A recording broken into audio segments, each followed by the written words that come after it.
रहे हैं आप?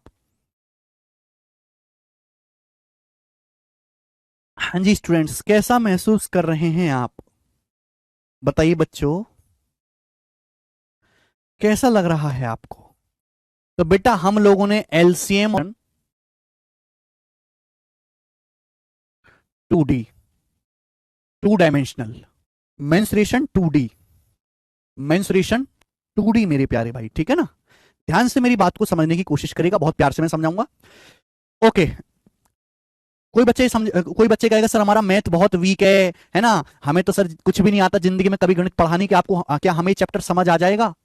देखो बेटा, इस चैप्टर का बाकी किसी चैप्टर से कोई लेना देना नहीं है, सभी को ये चैप्टर आराम से समझ में आएगा, क्योंकि ये चैप्टर केवल फॉर्मूला और कैलकुलेशन बेस्ड है। आप फॉर्मूला रटिए और कैलकुलेशन करिए, बस आपका काम हो जाएगा दोस्तों। ठीक है बच्चे, पेशेंस के साथ आपको पढ़ना है, ऐसा हो ही नहीं सकता आनंद साहू, वेरी वीक चैप्टर। अगर बच्चों में इस चैप्टर के वेटेज की बात करूं, ध्यान सुनेगा, अगर मैं इस चैप्टर के वेटेज की बात करूं, ये 2D है बेटा, मेंसुरेशन 2 डायमेंशन लिखा है, तो जितने भी सरकारी एग्जाम भारत में होते हैं, जितने भी गवर्नमेंट एग्जाम होते हैं, चाहे आप टीचिंग का पेपर दें, चाहे आप कांस्टेबल पुलिस का पेपर दें, चाहे आप एसएससी का पेपर दें, चाहे आप बैंकिंग के कोई पेपर दें, बैंकिंग का, चाहे आप रेलवे का कोई पेपर दें, रेलवे का, चाहे आप स्टेट बोर्ड का कोई पेपर दें मेरे दोस्तों, एक्सेट्रा एक्स्ट्रा, हर किसी एग्जाम में ये हर किसी जो है पेपर में इसका सवाल आता ही आता है। अगर ध्यान सुनिएगा, अगर किसी एग्जाम के सिलेबस में भी नहीं लिखा हुआ है ना मेंसुरेशन, अगर सिलेबस में भी नहीं है तो भी मेंसुरेशन का सवाल आता है। मेंसुरेशन एक ऐसा चैप्टर है जो भारत के हर सरकारी एग्जाम में पूछा आता है, एरिया वाले सवाल हर एग्जाम में आते हैं। अगर किसी एग्जाम के सिलेबस में भी नहीं लिखा हुआ है ना मेंसुरेशन, तो भी ट्राइंगल का एरिया, आयत का एरिया, वर्ग का एरिया, सर्कल का एरिया, बेलन का वॉल्यूम, ये सवाल आएंगे ही आएंगे उसमें। ठीक है जी, ऑल एग्जाम, ये अकेला ऐसा चैप्टर है, ये पूरे मैथ के चैप्टर में अकेला ऐसा चैप्टर है मेंसुरेशन, हाँ यूपीएससी में भी, जो भारत के सब सरकारी एग्जाम में आता है। ठीक है बेटे, आप बोलोगे हाँ जी बिल्कुल सही। तो ये जो चैप्टर है मेंसुरेशन 2D, ध्यान सुनिएगा, इस चैप्टर में मैं टोटल आपको 4 सीट्स करवाऊंगा, टोटल इसमें 4 सीट्स होंगी, 4 सीट्स इसमें होंगी। जो पहली सीट होगी उसमें मैं केवल आपको ट्राइंगल यानी कि त्रिभुज पढ़ाऊंगा, त्रिभुज, त्रिभुज के एरिया वाले सवाल है ना, त्रिभुज के एरिया परिमाप वाले सवाल। जो दूसरी होगी मेरे प्यारे भाई, जो दूसरी शीट होगी उसमें चतुर्भुज, चतुर्भुज के एरिया क्षेत्रफल परिमाप वाले सवाल होंगे, चतुर्भुज है ना। जो तीसरी सीट होगी मेरे दोस्तों, तीसरी सीट, उसमें सर्कल या फिर वृत्त वाले सवाल होंगे, वृत्त वाले।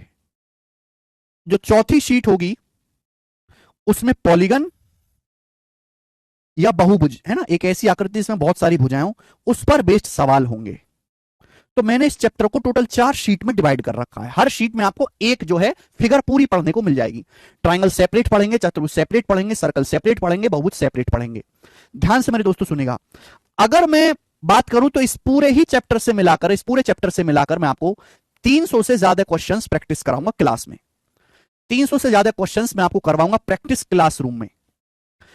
मतलब मैं आपको इतने ज्यादा क्वेश्चंस प्रैक्टिस कराऊंगा, हर एक फॉर्मूले को इतने बारीकी से समझाऊंगा, इतने बारीकी से हर फॉर्मूले का इस्तेमाल करना मैं आपको सिखाऊंगा कि आप बिल्कुल पक्के हो जाओगे। बस आपको थोड़ी सी मेहनत मेरे साथ मिलकर करनी पड़ेगी, है ना। जितने क्वेश्चन मैं क्लास में करवाता हूं इतने में तो बच्चे, टीचर ना पूरा एडवांस मैथ खत्म कर देते हैं, पागल बना के बालकों का। तो ये कंटेंट है जो आपको पढ़ने को मिलेगा। अगर मैं इसके एग्जाम में वेटेज की बात करूं, अगर मैं इसका एग्जाम में वेटेज की बात करूं, आप कोई भी पेपर दीजिए, चाहे उसमें 20 सवाल आते हो, चाहे 25 सवाल आते हो, चाहे दोस्तों चाहे 100 सवाल आते हो, या 30 सवाल आते हो, इससे एक क्वेश्चन आएगा, ना एक से कम ना एक से ज्यादा। हाँ, सीडीएस एक ऐसा पेपर है दोस्त, सीडीएस, जिसमें 100 क्वेश्चन आते हैं, और 100 में से मेंसुरेशन 2D के, केवल 2D के मैं बता रहा हूं, 2D के 5 से 6 क्वेश्चन होते हैं सीडीएस में। ठीक है, 2D और 3D अलग अलग होता है।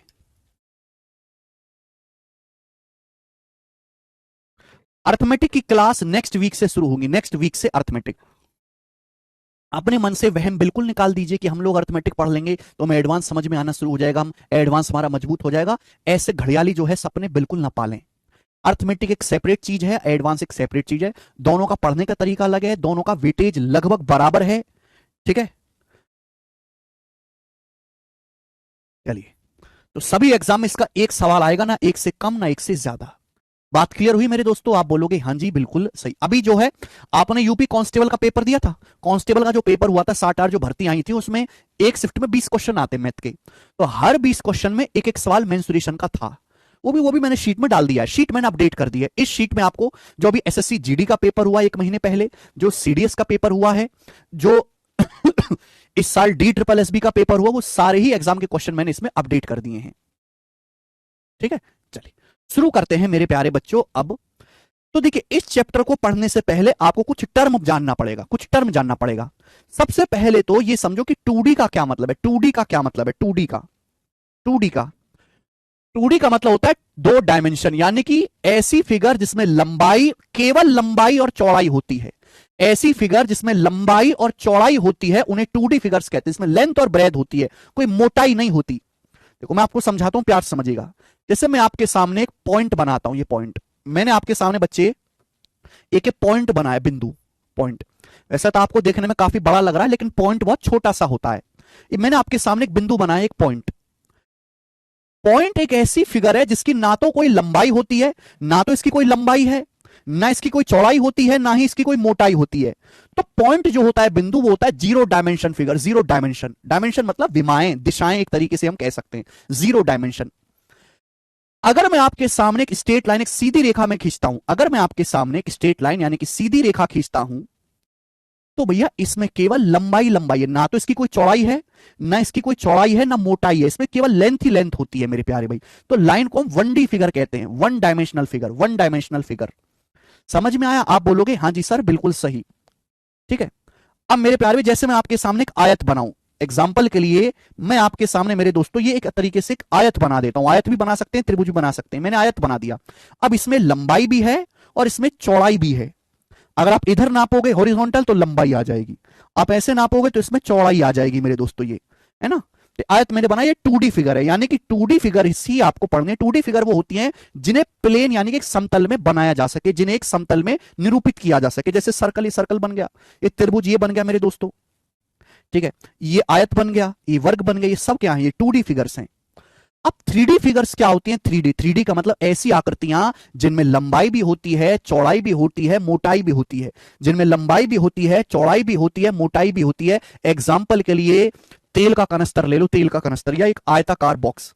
एग्जाम्पल के लिए ये तेल का कनस्तर ले लीजिए, तेल का कनस्तर, तेल का कनस्तर मेरे प्यारे भाई। एग्जाम्पल के लिए भाई, इसमें लंबाई भी है, इसमें चौड़ाई भी है, और इसमें ये ऊंचाई भी है, इसमें मोटाई भी है, एक है ना। ऊंचाई बोले या मोटाई बोले, तो ये होते हैं 3D फिगर्स।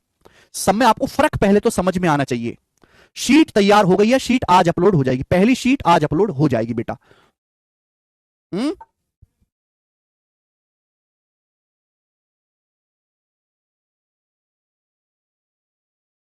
हाँ जी शिवांश डोंगरे, समझ में आया? यानी कि 3D फिगर हम यहां पे पेज पे बना तो देते हैं, बट ये सही डायग्राम नहीं है। ठीक है, 3D फिगर हम पेज पे बना तो देते हैं, बट ये सही से दिखता नहीं है। बताओ, ये बॉक्स है, ये बॉक्स मैंने बना तो दिया रफ, लेकिन ये एक्चुअल में सही तरीके से बॉक्स नहीं है, क्योंकि एक 3D फिगर बनाने के लिए आपको 3D स्पेस चाहिए। ठीक है, क्लियर है? तो आपको 1 डायमेंशन, 2 डायमेंशन, 3 डायमेंशन में फर्क समझ में आया होगा। अब मेरी बात को मेरे दोस्तों ध्यान से सुनेगा। मेंसुरेशन और ज्योमेट्री में फर्क समझते हैं। देखिए, ज्योमेट्री और मेंसुरेशन बिल्कुल अलग चीजें हैं। ज्योमेट्री में क्या होता है? ज्योमेट्री का हिंदी में मीनिंग है ज्यामिति, मेंसुरेशन का हिंदी में मीनिंग है क्षेत्रमिति। ज्योमेट्री में हम किसी फिगर की प्रॉपर्टी के बारे में पढ़ते हैं, प्रॉपर्टी, विशेषता के बारे में पढ़ते हैं, विशेषता के बारे में। जबकि मेंसुरेशन में हम किसी फिगर के केवल साइज के, एरिया, परिमाप, क्षेत्रफल और परिमाप के बारे में पढ़ते हैं, क्षेत्रफल, परिमाप, आयतन। ऐसे समझिए, ज्योमेट्री जो है हम इंसान की अंदर की खूबसूरती देखते हैं। ज्योमेट्री में हम इंसान की अंदर की खूबसूरती देखते हैं, अंदर की खूबसूरती यानी कि विशेषता देखते हैं। जबकि मेंसुरेशन में हम किसी फिगर की केवल बाहरी खूबसूरती देखते हैं, यानी कि उसका साइज देखते हैं कि इसका परिमाप क्या है, इसका ये कितना जगह घेर रहा है, कितना मोटा है। तो दोनों बिल्कुल अलग हैं बेटा। रेक्टेंगल, आयत मतलब रेक्टेंगल। सभी को समझ में आया? आप बोलोगे हाँ जी सर समझ में आया है, कोई परेशानी नहीं है। नेक्स्ट, तो सबसे पहले मैं आपको बेसिक ही बता रहा हूं मेरे दोस्तों ना, बेसिक समझना बहुत जरूरी है। नेक्स्ट, सबसे पहले आप ये समझो पेरीमीटर क्या होता है। पेरीमीटर, पेरीमीटर या हिंदी में हम कहते हैं परिमाप। हिंदी में क्या कहते हैं? परिमाप। पेरीमीटर क्या होता है? परिमाप।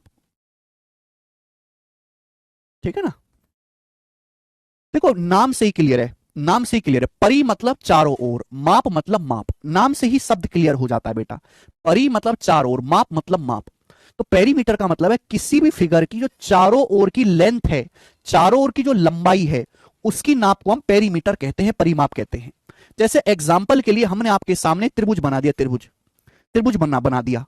तब यहां से चलना शुरू करते हैं, यहां से तो हम ये जितनी लंबाई नापेंगे, ये जितनी लंबाई हम नापेंगे, है ना, इस लंबाई को नापो, पैमाने से लंबाई नापो, पैमाने से या इंच टेप से, तो जितनी लंबाई है वो इस त्रिभुज का परिमाप है। यानी कि तीनों भुजाओं को जोड़ना है, तीनों भुजाओं को ऐड करना है, ऐड करना है। बात आई समझ में? जैसे मेरे दोस्तों आपके सामने ये एक रेक्टेंगल है, तो परिमाप क्या हुआ? किसी भी फिगर का परिमाप होता है उसके चारों ओर की जो बाउंड्री है, उस बाउंड्री की लंबाई को नापना, चारों ओर की बाउंड्री की लंबाई को नापना। तो चारों ओर की बाउंड्री की लंबाई को जब हम नापेंगे, जाहिर सी बात है हम धागे से नापते हैं, धागे से, है ना, धागे से बहुत लंबा धागा चाहिए, तो वो कहलाता है किसी भी फिगर का परिमाप। जैसे आपके पास एक वृत्त है मेरे प्यारे भाई, है ना, तो आप यहां से मेरे दोस्तों दौड़ना शुरू करो, तो इस वृत्त पर एक चक्कर लगाने में आप जो लंबाई दौड़ते हैं, एक चक्कर कंप्लीट करने में आप जो लंबाई दौड़ते हैं, वो इस वृत्त का परिमाप कहलाता है, परिमाप। बात समझ में आ गई? आप बोलोगे हाँ सर। अगर कोई फिगर आड़ी टेढ़ी भी है, घबराइएगा नहीं, अगर कोई फिगर आड़ी टेढ़ी भी है, ऐसे भी फिगर होती है बेटा, ऐसे भी फिगर होती हैं, है ना, ये ये ये फिगर है मेरे प्यारे भाई, इसका परिमाप क्या होगा? परिमाप क्या होगा? तो इसके चारों ओर की लंबाई, इसके चारों ओर की बाउंड्री को जो आप नापेंगे, कि भाई ये चारों ओर जो है धागे से जब इसकी लंबाई को नापेंगे, तो जितनी लेंथ आती है उसे उसका परिमाप, पेरीमीटर कहेंगे। सभी को समझ में आया? तो पेरीमीटर क्या है? एक तरह की लंबाई है, चारों ओर की बाउंड्री की लंबाई है। पेरीमीटर मतलब किसी भी फिगर की चारों ओर की कंप्लीट बाउंड्री की लंबाई। तो पेरीमीटर एक तरह की लंबाई होती है। और लंबाई नापने का तरीका क्या है? यानी कि पेरीमीटर को अगर बहुत छोटी फिगर है तो हम सेंटीमीटर में नापते हैं, बहुत बड़ी फिगर है तो मीटर में नापते हैं, और बहुत बड़ी फिगर है मेरे दोस्तों तो किलोमीटर में नापते हैं, किलोमीटर में। तो पेरीमीटर या तो सेंटीमीटर में नापते हैं, या मीटर में, या फिर किलोमीटर में। समझ में आ गया बेटे? आप बोलोगे हाँ जी सर समझ में आ गया।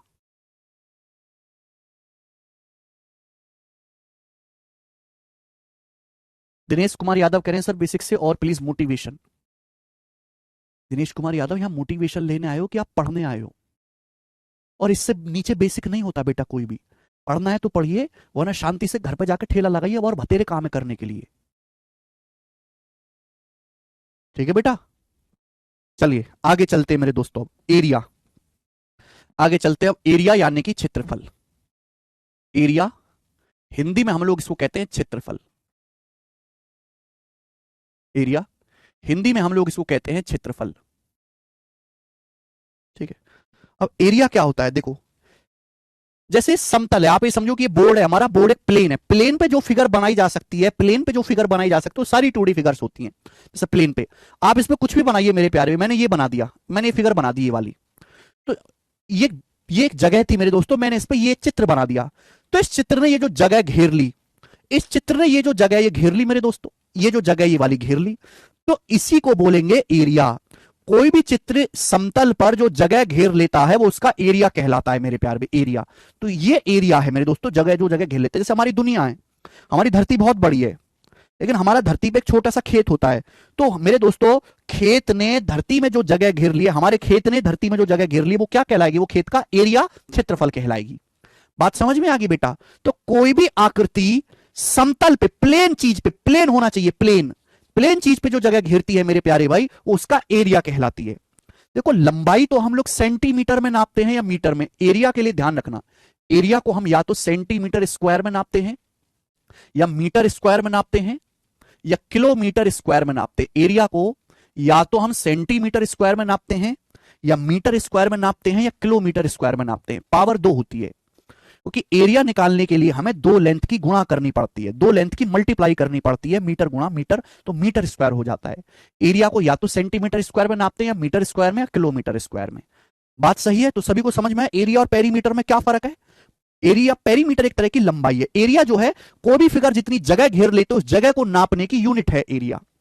ठीक, चलिए अब एक चीज आपको समझनी है कि इंसान ने नापने के बहुत सारे आयाम बना रखे हैं जो पहले से फिक्स हैं, है ना भाई? हमें कोई ना कोई चीज तो बनानी पड़ेगी ना नापने के लिए, कोई ना कोई यूनिट तो लेना पड़ेगा। तो जैसे मीटर है, एक मीटर में 100 सेंटीमीटर होते हैं, 100 सेंटीमीटर, एक मीटर में 100 सेंटीमीटर होते हैं। क्लियर है? जैसे 1 किलोमीटर में क्या होता है बेटा, 1 किलोमीटर में 1000 मीटर होते हैं। 1000 मीटर को 1 किलोमीटर बोला जाता है। और 1000 मीटर क्या होता है बेटा, 1000 metre.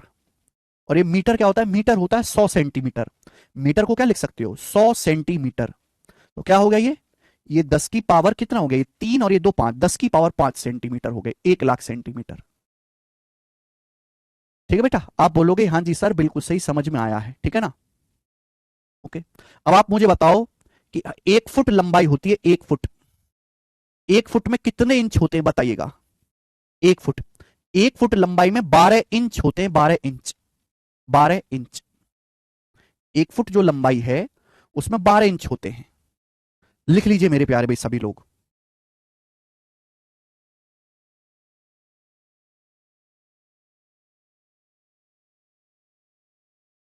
12 inch.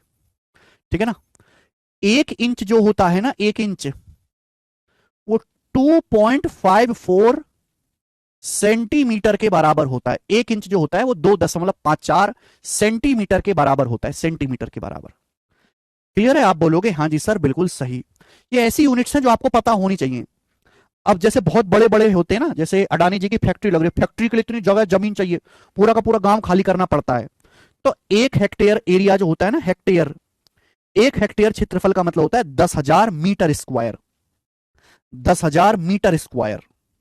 10,000 metre square area को 1 हेक्टेयर कहते हैं हम, 1 हेक्टेयर। क्लियर है? मुझे लगता है कि आपको ये बात अच्छी तरीके से समझ में आई होंगी। ये स्टैंडर्ड चीजें हैं, ये सब स्टैंडर्ड चीजें हैं, आपको पता होनी चाहिए बेटा। क्लियर है?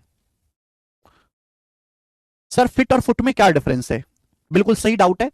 फुट का प्लूरल, फुट का पर्यायवाची फिट होता है। जैसे मैं बोलूंगा 1 फुट, लेकिन अगर मुझे 3 फुट बोलना होता है तो मैं 3 फुट नहीं बोलता, फिर मैं बोलता हूं 3 फिट। 3 फिट बोलता हूं मैं। ठीक है?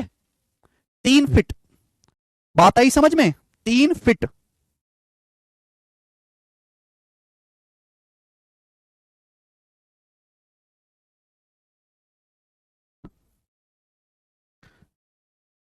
राहुल यादव क्या नहीं समझ में आया बेटा?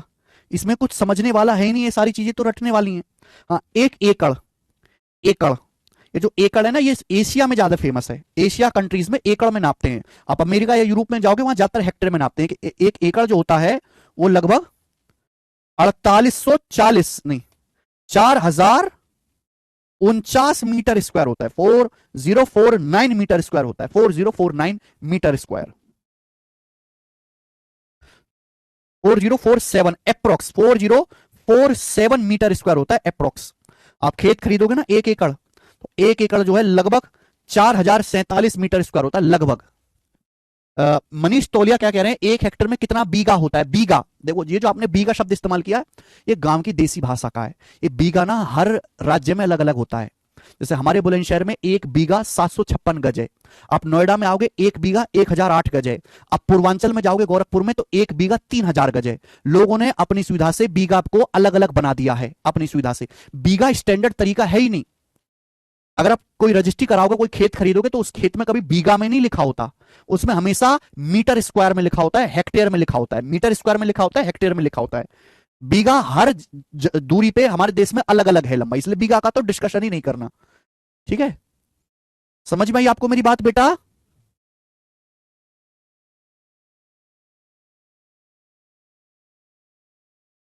हाँ, गज जरूर आप नाप सकते हो है भी, कि एक गज जरूर आप बोल सकते हो कि गज स्टैंडर्ड है। तो एक गज होता है 0.91 मीटर के लगभग। 0.91, एक गज 0.91 मीटर। ठीक है? यही स्टैंडर्ड है बेटा।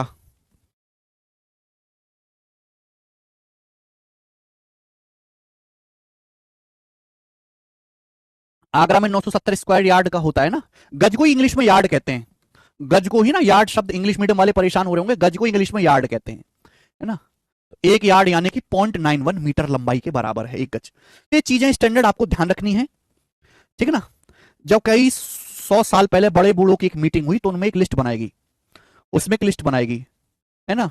Kilo, hecto, kilo, hecto, deca, metre, metre, deci, centi milli, है ना।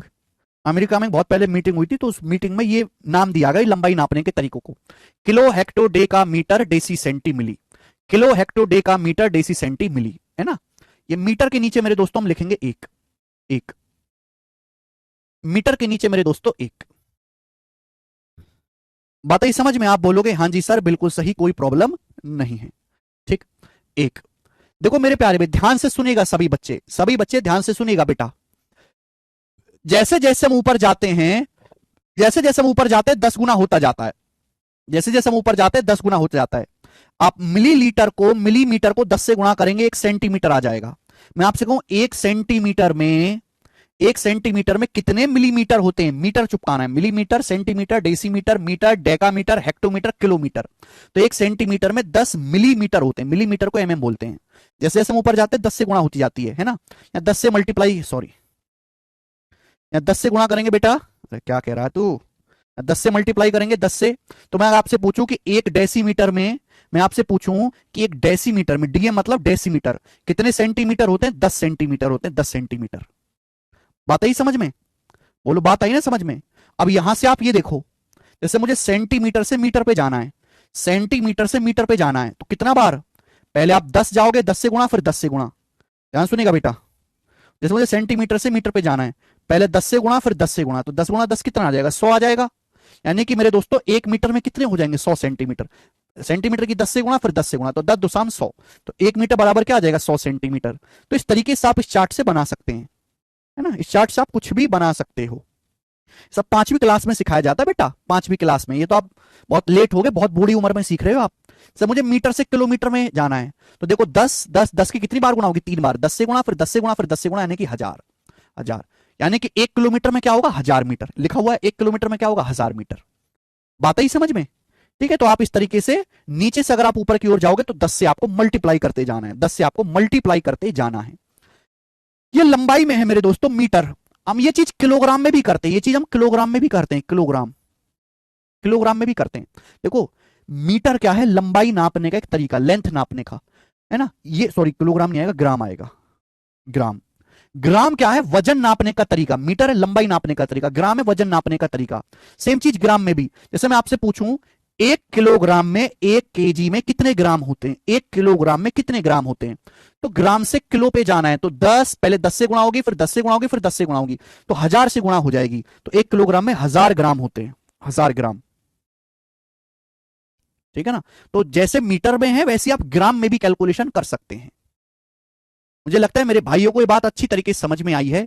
तो ये मैंने आपको लेंथ का बारे में सब कुछ बता दिया, लेंथ जो स्टैंडर्ड चीजें हैं आपको पता होनी चाहिए थी। ओके आगे चलते हैं। अब मेरे प्यारे भाई मैं आपको पेरीमीटर और एरिया में बताता हूं कि पेरीमीटर और एरिया में क्या रिश्ता है, पेरीमीटर और एरिया में क्या रिश्ता है।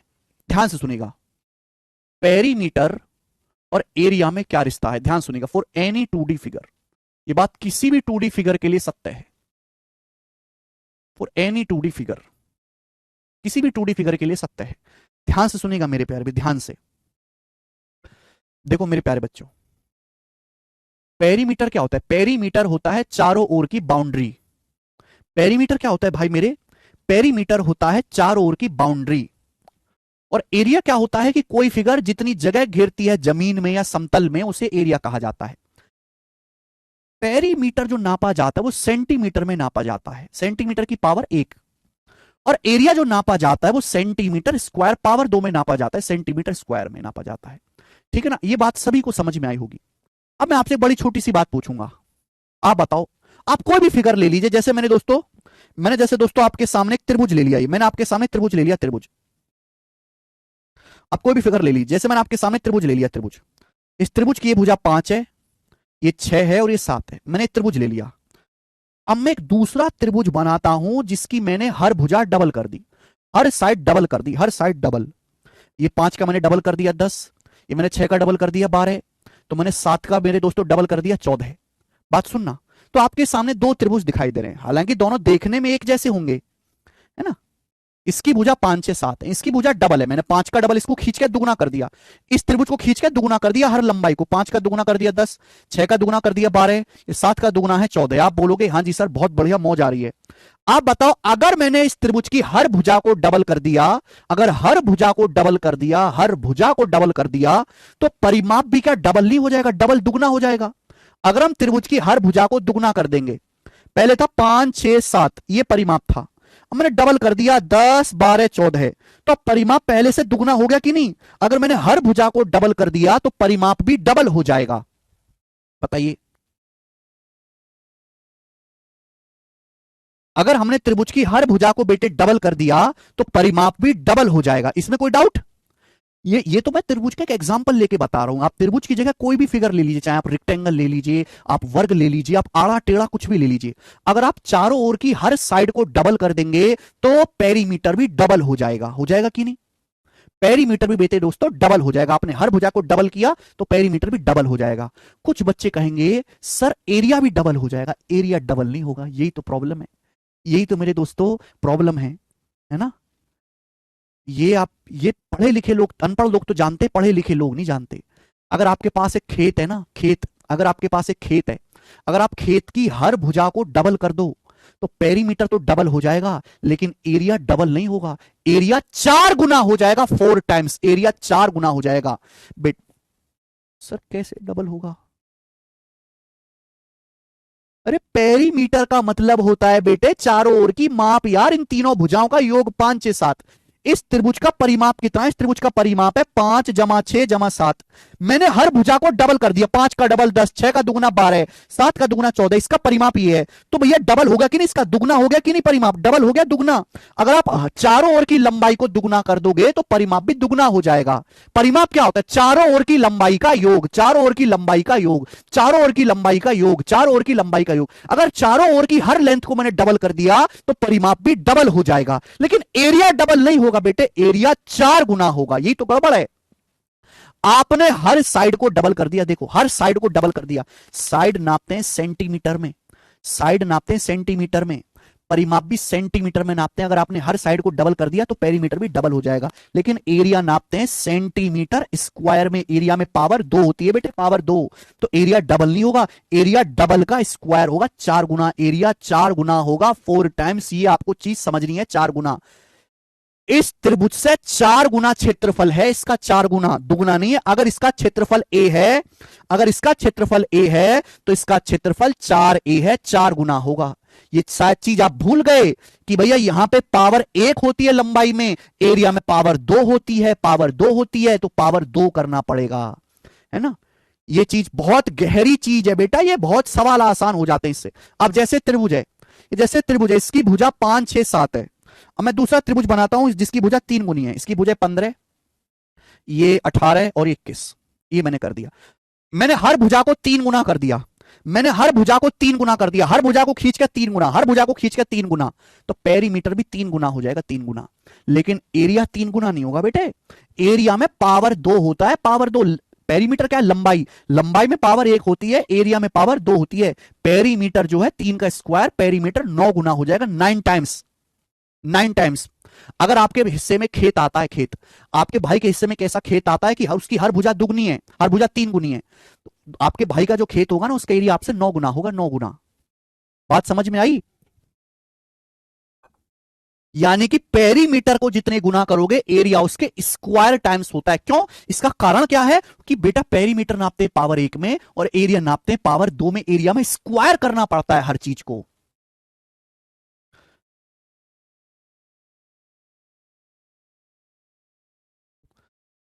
सभी को बात समझ में आ गई? सभी को बात समझ में आ गई? यानी कि ये तो मैंने मेरे दोस्तों एक ट्रायंगल का एग्जांपल लेके समझा। आप कोई भी 2D फिगर बनाए ना, आप कोई भी 2D फिगर बनाए मेरे दोस्तों, कोई भी 2D फिगर बनाए, कोई भी 2D फिगर बनाए, जैसे आपने मेरे दोस्तों सर्कल बना दिया, सर्कल, इसकी सर्कल है मेरे दोस्तों ये रेडियस r, इसकी रेडियस होती है रेडियस। मैंने एक दूसरा सर्कल बनाया, इसकी रेडियस है 5 गुना त्रिज्या। मैंने इसकी त्रिज्या को 5 गुना कर दिया, 5 गुना। त्रिज्या को कितने गुना कर दिया? इसकी त्रिज्या r थी, इसकी 5 गुना। मैंने त्रिज्या को 5 गुना कर दिया तो पेरीमीटर भी 5 गुना हो जाएगा। लंबाई है, त्रिज्या क्या है? त्रिज्या एक तरह की लंबाई है जो सेंटीमीटर में नापी जाती है। तो मैंने त्रिज्या को 5 गुना कर दिया तो पेरीमीटर भी 5 गुना हो जाएगा। लेकिन एरिया कितने गुना हो जाएगा? एरिया 5 का स्क्वायर, एरिया 25 गुना हो जाएगा। इससे 25 गुना बड़ा साइज में होगा, ये एरिया 25 गुना बड़ा होगा। ठीक है, यानी कि कंसेप्ट ये बनता है कि अगर आप किसी भी फिगर को, एनी 2D फिगर लिखा है, अगर आप किसी भी फिगर का परिमाप के गुना करते हो, के गुना, तो उसका एरिया के स्क्वायर गुना हो जाता है, के स्क्वायर गुना हो जाता है, के स्क्वायर गुना। परिमाप के गुना हो जाता है तो एरिया के स्क्वायर गुना हो जाता है। मुझे लगता है कि आपको यह बात अच्छी तरीके से समझ में आई है। ठीक है ना, बहुत अच्छी तरीके से बात आपको समझ में आई है। एक सेकंड होल्ड करो, पहले इस पे क्वेश्चन करवाता हूं, ध्यान से सुनिए।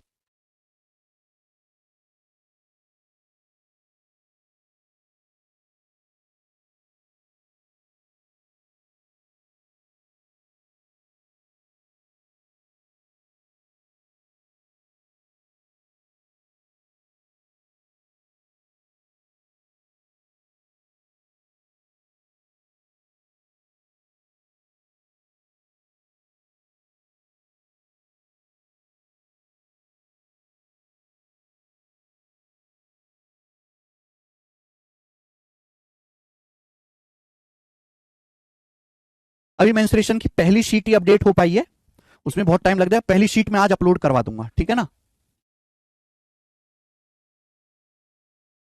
हाँ जी, हमारी रेलवे वाली बुक में सॉल्यूशन भी है। ये जो हमारी रेलवे वाली बुक है, हृदय कुमार पूछ रहे हैं, हाँ जी इसमें सॉल्यूशन भी है। रेलवे वाली बुक है, पहले इसमें क्वेश्चन है, क्वेश्चन के नीचे ही उसका सॉल्यूशन है, साथ साथ में सॉल्यूशन है दोस्त। और ये बुक हिंदी में है क्योंकि रेलवे में अंग्रेजी कतई नहीं आती। रेलवे की तैयारी वो करता है, रेलवे में पढ़ता ही वही है जो जिसको अंग्रेजी बिल्कुल ना आती हो। ठीक है, चलिए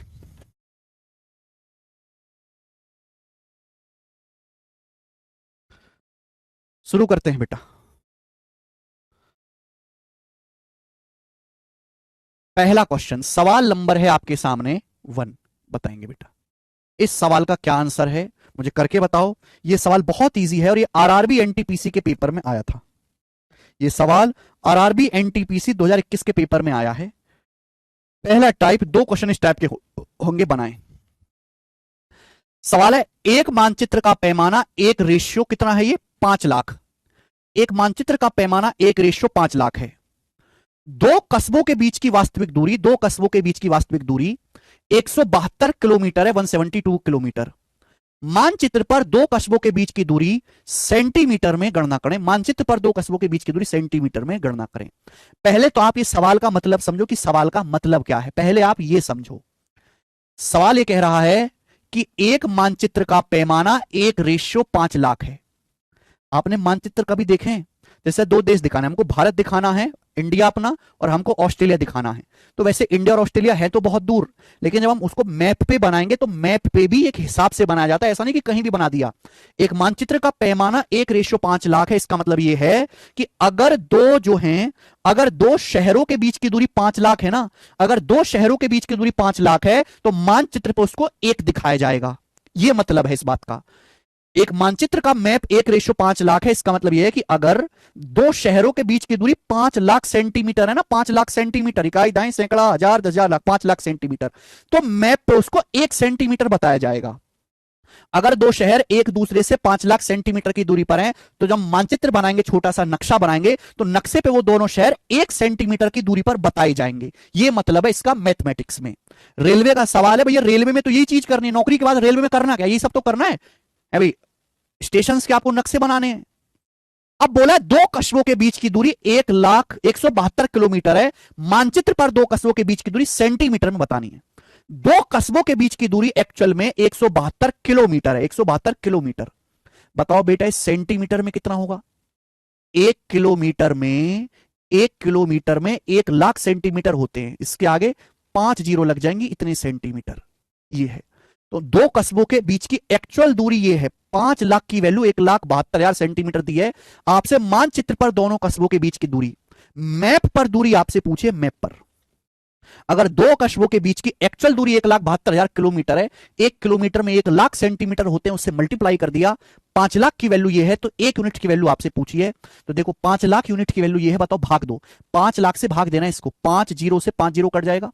बताओ 5 से 172 कितने गुना है? 172 5 से कितने गुना, भाग देते हैं, 5 दिया 15, 2 बचता है 5 चौक 20, फिर 2 बच्चा है 5 तो 20, 34.4 गुना, 34.4 टाइम्स 34.4 गुना।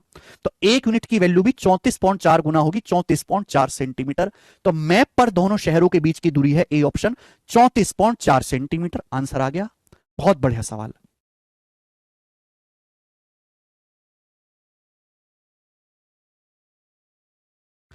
बच्चा कह सर लेकिन मैं तो इंग्लिश मीडियम से। बेटा अगर आप इंग्लिश मीडियम से हो और आप इंग्लिश अच्छी जानते हो तो आप रेलवे की एक तैयारी क्यों कर रहे हो? फिर आप उस एग्जाम की तैयारी करो ना। रेलवे में सब कुछ काम हिंदी में है, वहां पे डॉक्यूमेंट भी हिंदी में बनेगा, सब कुछ हिंदी में होगा। रेलवे में तो, रेलवे में बहुत ज्यादा बढ़िया जॉब नहीं है कि बहुत ज्यादा अच्छी जॉब है, नहीं। पर वो तो थोड़े वो तबके के बच्चे आते हैं जिन्होंने कभी अंग्रेजी जिंदगी में देखी नहीं। आपकी अंग्रेजी ठीक ठाक है तो आप थोड़े अच्छे एग्जाम की तैयारी करो, सीजीएल की करो, सीएचएसएल की करो, सीपीओ की करो, रेलवे जेई की तैयारी करो आप, जूनियर इंजीनियर की।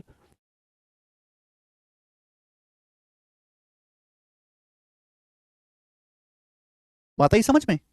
आसान सवाल था बेटा, 5 लाख की वैल्यू दी है और 1 यूनिट की वैल्यू पूछी है। आगे चलेंगे, एक और क्वेश्चन ऐसा ही, एक और सवाल ऐसा ही लेंगे हम। सवाल नंबर है 2 आपके सामने, क्वेश्चन नंबर 2। ये बताएं, बढ़िया सवाल है बेटा ये सीटसल 2023 के प्री में आया है। ये क्वेश्चन सीटसल 2023 के प्री में आया और वाकई में एक शानदार सवाल ये कहूंगा मैं, शानदार सवाल बनाए।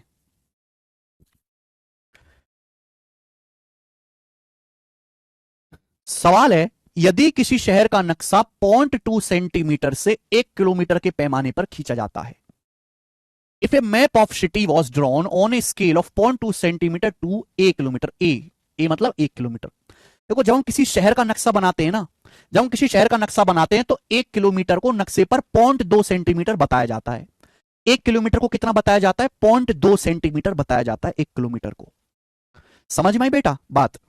जब किसी शहर का नक्शा बनाते हैं तो ये बोला गया कि 1 किलोमीटर लेंथ को 0.2 सेंटीमीटर बताया जाता है। तो बोला है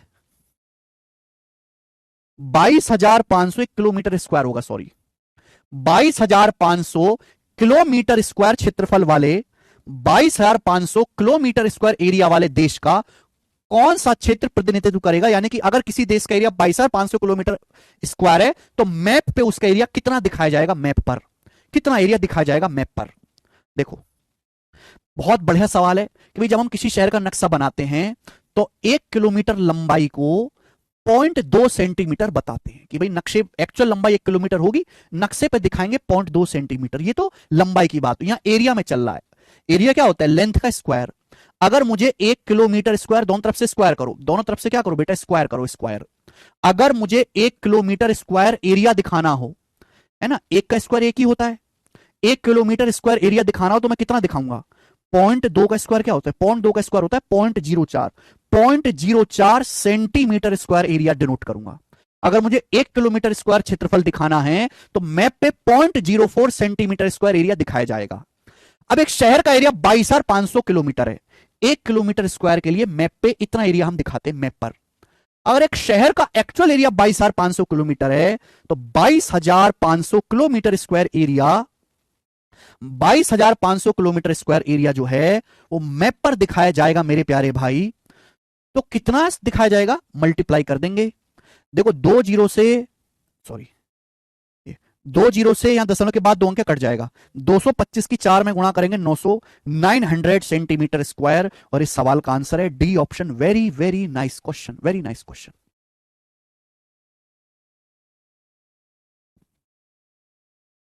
ये पहला टाइप था, एक टाइप के मैंने आपको 2 क्वेश्चन करवाए।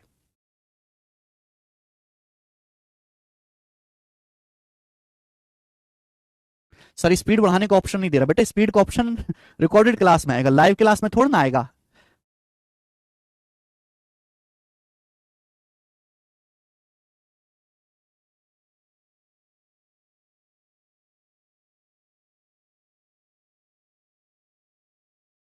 हृदय कुमार कह रहे हैं भरने दीजिए सर, आरआरबी ग्रुप डी भी नहीं निकलेगा, इतने टफ क्वेश्चन आते हैं। नहीं हृदय, ग्रुप डी में टफ क्वेश्चन नहीं आते, कंपटीशन बहुत है। ग्रुप डी क्या है? 10वीं पास, 10वीं पास बच्चे। करना क्या है, उनको पटरी बिछानी है रेलवे की, रोड़ी पत्थर वहां पे डालने, धूप में खड़े रहना है, ट्रेन जो है मालगाड़ी बननी, वहां खड़े होना है, सामान लाना है, लेबर वर्क की तरह करना है वहां पे। 10वीं पास योग्यता मांगते हैं उसमें। 25,000 वैकेंसी आएंगी तो कम से कम 1 करोड़ फॉर्म जाएगा, 1 करोड़ फॉर्म, और 1 करोड़ फॉर्म भरा जाता है और बहुत सारे ज्यादा में देते भी हैं। तो इतनी कम वैकेंसी के लिए जब इतने ज्यादा लोग फॉर्म भरेंगे तो लोग पिसेंगे तो है ही, इस वजह से कंपटीशन बढ़ जाता है। कट ऑफ बहुत हाई जाती है, इतनी कट ऑफ हाई जाती है, एक एवरेज बच्चा सोच ही नहीं सकता मैं इस कट ऑफ को क्रॉस करूं। कि उसको बीटेक वाला भी दे रहा है ना, उसको एमबीए वाला भी भर रहा है, उसको 12th पास भी भर रहा है, अच्छी अच्छी एजुकेशन वाले लोग भर रहे हैं ना, नौकरी जो है वो मिल नहीं रही इतनी ज्यादा, ये प्रॉब्लम है।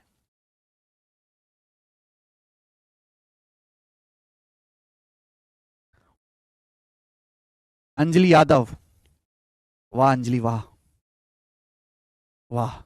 ठीक है चलो, तो मेरे दोस्तों आज के कंसेप्ट में यहीं पर रहने देता हूं, क्योंकि मुझे अगली चीज समझानी पड़ेगी, उसमें टाइम लगेगा और वो हो नहीं पाएगा।